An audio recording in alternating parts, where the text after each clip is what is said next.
you all are getting me outside at the dock at the harbor in Baltimore today because I've been inside all day working and I just needed a break. But before I go on to share, this is my current view.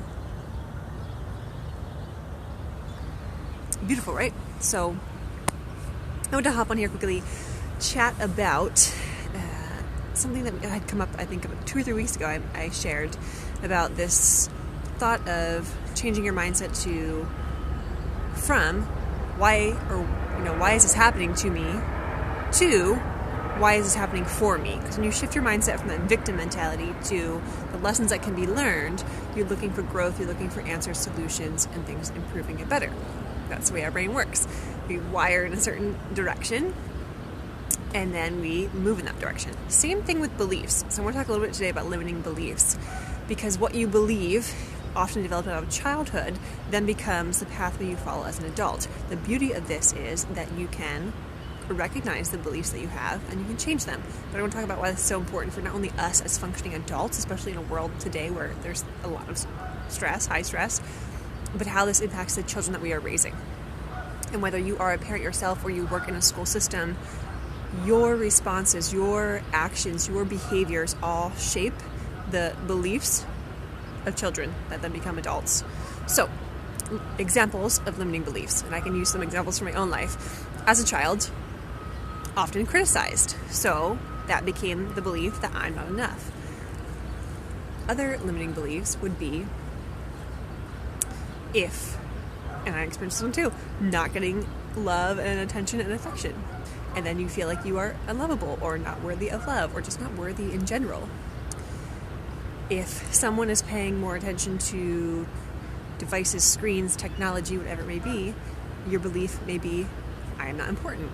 I am not of value. So, that said, it's really important for us to think about, one, what are our limiting beliefs? And how can we bring them to light and then change them and shape them? Like, what is the opposite? What do you then want to believe?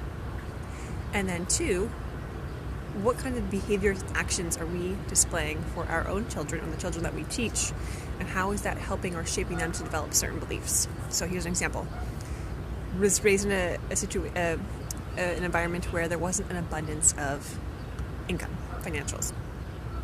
So a limiting belief became that money is scarce. There is not a lot of it. There is not enough of it. And that's carried into my adulthood. I've had to shift that belief. And what I now want to and do believe is that money flows freely to me.